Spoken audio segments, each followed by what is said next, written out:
Começar nosso debate aqui. Doutor Clévio Vasconcelos, eu começo com o senhor, está comigo aqui no estúdio, seja bem-vindo, boa tarde. O que o senhor está vendo é um ato isolado de radicais, não somente aqui no Brasil, mas a gente tem que lembrar também aquele caso do presidente Jair Bolsonaro na quarta-feira, mas enfim, o senhor acha que é um ato isolado ou há um temor realmente de radicalização durante a campanha? Piotr, muito obrigado pelo convite, um abraço aos colegas convidados. Vamos analisar do ponto de vista histórico. Do ponto de vista histórico, eu trago aqui 4 elementos.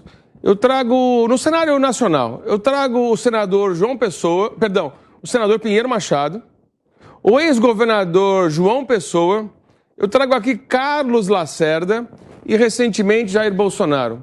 São políticos de proeminência nacional, fora os políticos locais ou regionais. Foram todos objetos de crime, alguns verdadeiramente assassinados, João Pessoa e o senador Pinheiro Machado. No caso de Carlos Lacerda, não, e Jair Bolsonaro, não. Mas veja que a história política brasileira nos ensina que, naturalmente, o processo político brasileiro é verdadeiramente um processo violento.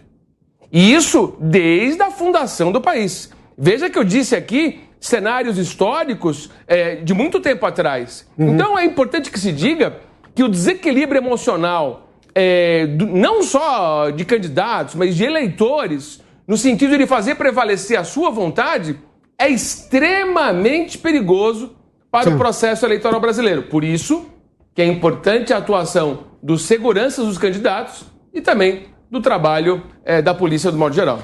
Senador Lazier Martins, seja bem-vindo, boa tarde ao senhor, senador pelo Podemos do Rio Grande do Sul. Na sua opinião, por que a gente está tendo esses casos? É uma questão histórica? A gente só tem que lembrar que nós estamos em 2022. A humanidade evoluiu nesse período, embora tenhamos esse histórico que foi citado pelo doutor Clévio. Por que o senhor acha que a gente está vendo isso tudo acontecer, senador? Bem-vindo. Um abraço a você, Adalberto Piotto, aos telespectadores da Jovem Pan, aos colegas desse debate.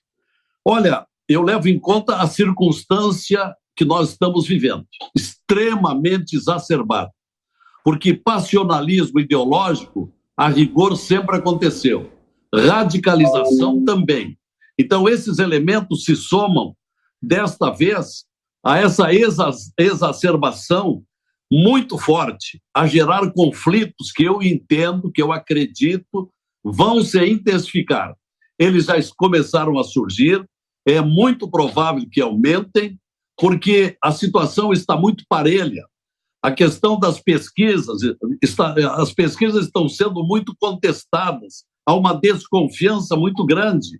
Então, nesse clima de expectativa, se tem razão ou não tem razão essas pesquisas, eu acho que está gerando este caldo de violências que nós estamos assistindo. Eu acho que a coisa tende a piorar, lamentavelmente, pelo clima de beligerância que está instalado.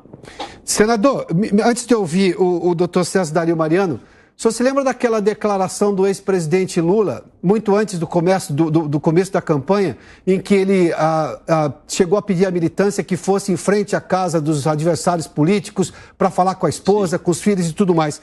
A que momento aquilo, obviamente, o que aquilo pode ter provocado esse tipo de reação agora, conforme a gente está vendo, e que o candidato Ricardo Salles ontem foi vítima, depois de participar de uma palestra numa universidade, ou seja, um ato normal de campanha, de debate de ideias? Olha, Piotto, eu acho que aquilo ali foi o começo da escalada que nós estamos assistindo. Isso não está acontecendo agora por acaso, é uma decorrência de fatos que vem se somando, principalmente porque tem havido esta criação desse clima perigoso por parte de ministros do Supremo Tribunal Federal, principalmente pelos atos do ministro Alexandre de Moraes, as provocações, as extrapolações que ele vem cometendo com relação à Constituição, seja quando ele mexe, ele atropela a liberdade de pensamento, como agora no caso dos empresários, a liberdade de expressão, que determinou aí prisões, perseguições, etc. O fato de ter investido contra atribuições privativas do Ministério Público, como foi a criação desse famoso e lamentável inquérito, o 4781, e assim por diante. É uma série de fatos, alguns deles, os principais deles provocados pelo Supremo Tribunal Federal, que deveria ser uma instituição de paz, Sim, de orientação, de aconselhamento, mas, ao contrário, tem sido a instituição a provocar todo esse clima perigoso que estamos vivendo. Doutor César Dario Mariano, seja bem-vindo, boa tarde. Eu só quero dizer que hoje de manhã eu apurei que a manifestação da vice-procuradora da República, a doutora Lindora Araújo, foi extremamente, aliás, muito mais dura do que a parte que foi divulgada à imprensa.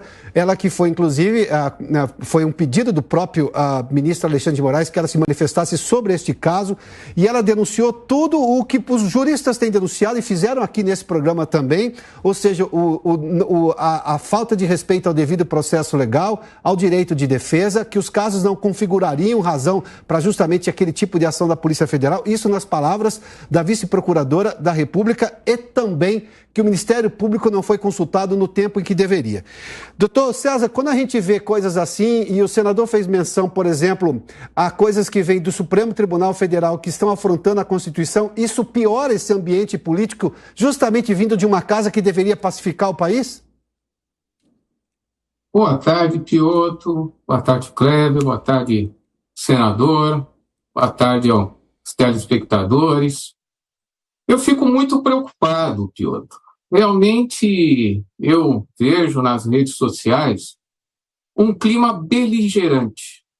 A revolta contra decisões do Supremo Tribunal Federal, se estão certas ou se estão erradas, isso pouco importa. Mas a revolta é muito grande.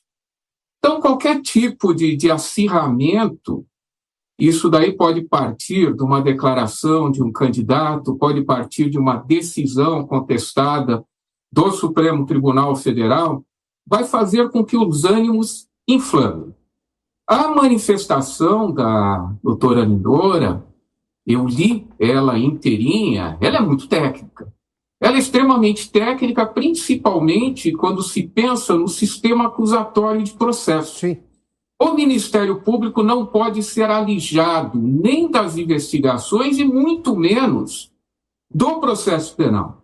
Porque toda prova, quando ela é produzida para o Ministério Público. É o Ministério Público que pode promover a ação penal pública e é o Ministério Público que também pode promover o arquivamento dessas investigações.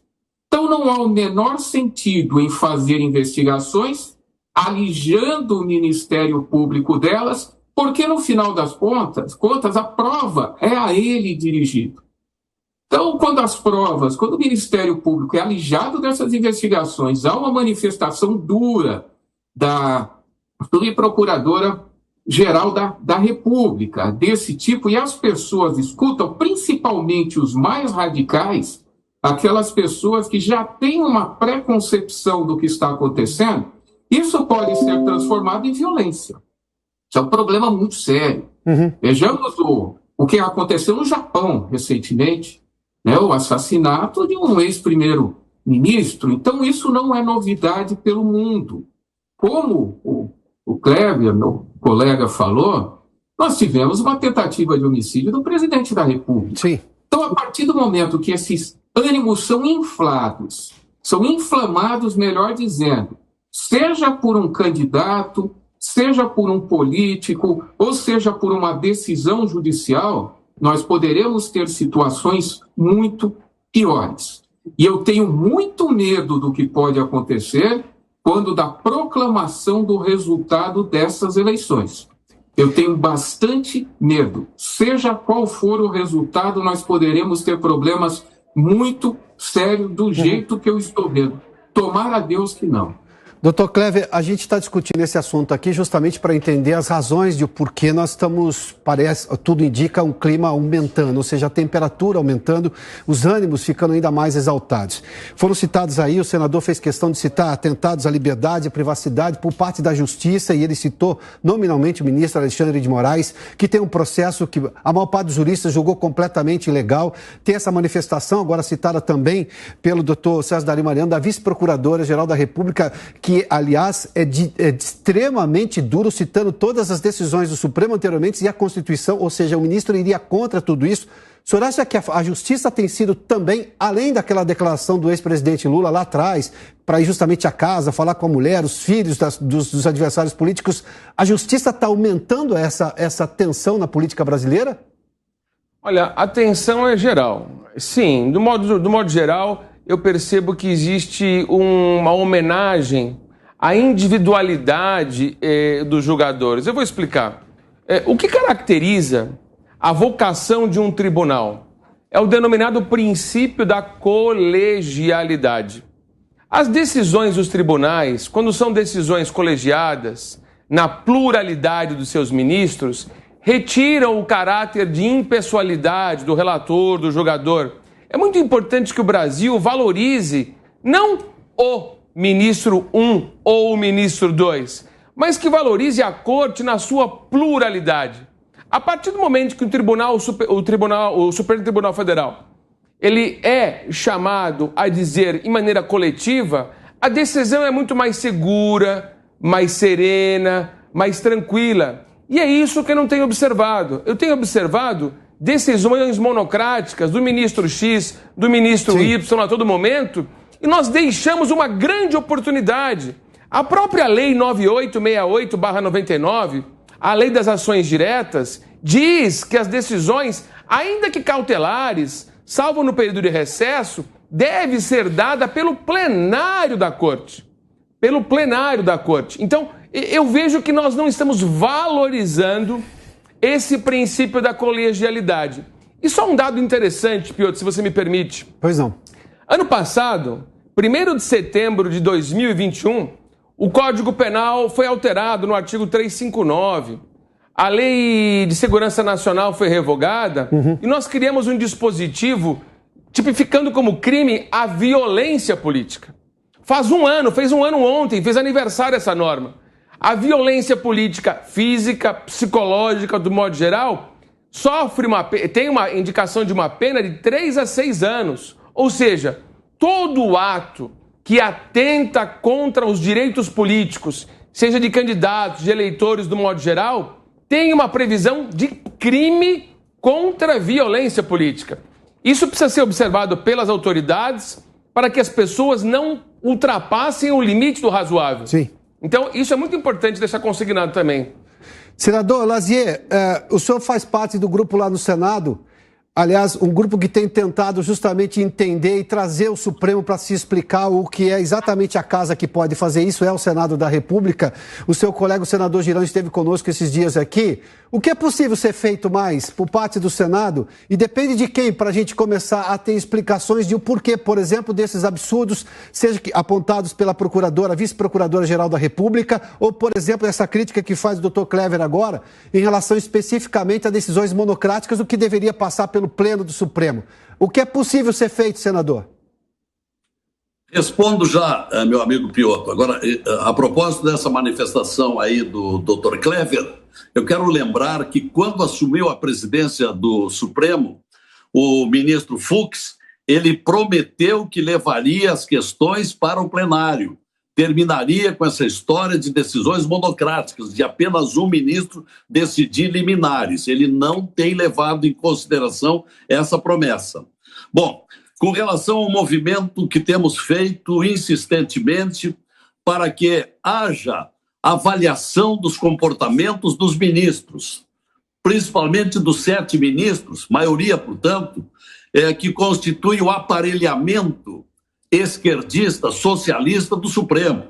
Hoje não temos mais dúvidas, o Supremo Tribunal Federal é um tribunal ideológico, é um tribunal político, é um tribunal partidário, portanto, por isso tem perdido o respeito e tem havido uma desconfiança e protestos generalizados. Eu estou vindo agora, recém cheguei aqui para esse contato, eu estou vindo lá da Expo Inter. A Expo Inter é a maior exposição de animais. A Expo Inter é uma grande feira agropecuarista que tem aqui no Sul, a 40 quilômetros de Porto Alegre. E ali está ainda saindo de lá agora, o presidente Bolsonaro. Ele foi alvo das maiores manifestações de apoio, uma verdadeira consagração por uma grande multidão lá naquele parque de exposição. E muita gente gritando contra o Supremo Tribunal Federal. Isto é, a comprovação da antipatia que granjeou o Supremo Tribunal Federal exatamente pela extrapolação das atitudes que tem tomado. Agora, ao lado do senador Girão, nós temos defendido insistentemente o convite a ministros, principalmente Lewandowski, o Alexandre de Moraes, o Toffoli, para que compareçam para um diálogo na Comissão de Transparência do Senado. Nenhum compareceu até agora. Temos verberado fortemente também pelo fato do presidente do Senado não ter levado para a direção do Senado, para a mesa do Senado, os pedidos de impeachment. 52 pedidos já foram arquivados do ano passado até agora. No espaço de um ano, 52 requerimentos de impeachment, principalmente contra esse quarteto aí. Alexandre de Moraes, Toffoli, Lewandowski, Gilmar Mendes. Esses são os campeões de protestos. Nada disso é levado em consideração apesar da ultrapassagem das atribuições que eles têm, a intromissão dos outros poderes. De modo, Piotr, nós estamos ficando cansados, mas não desistentes. Eu acho que quando voltar o funcionamento regular do plenário do Senado, a partir de novembro, depois das eleições, nós poderemos retomar esta luta. Agora, até onde nós iremos, não sei, porque concluo, porque os presidentes do Senado têm sido contrários à colocação em pauta desse pedido. Foi assim com o Renan Calheiros, foi assim com o Eunício de Oliveira, foi assim com o Alcolumbre, que foi uma decepção, e digo isso porque fiz campanha para que ele impedisse a eleição do Renan, pois acontece que o Alcolumbre acabou se tornando igual ao Renan. E agora, ultimamente, lamentavelmente, por aquele em quem tanto confiamos, porque ele prometeu um Senado democrático quando tomou posse, e ele tem sido leniente, tem sido omisso com relação a essas descomposturas dos ministros do Supremo. Doutor César Dario Mariano, uma última pergunta para o senhor, por gentileza. É verdade que o presidente sempre fez menção a atos do Supremo Tribunal Federal, do TSE, durante suas falas. Ou seja, trouxe o Supremo para a política, mas o Supremo também não quis sair da política, seja com decisões monocráticas ou, por exemplo, aquele inquérito do fim do mundo que gerou divergência dentro do próprio Supremo Tribunal Federal.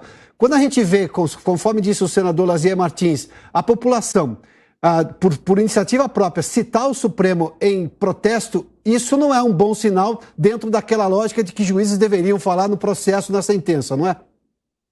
Sem dúvida. Eu participei, no início da semana, de uma audiência pública para tratar justamente das flagrantes ilegalidades e inconstitucionalidades do decreto da fake news. Foi uma reunião muito proveitosa, porque diversos juristas falaram.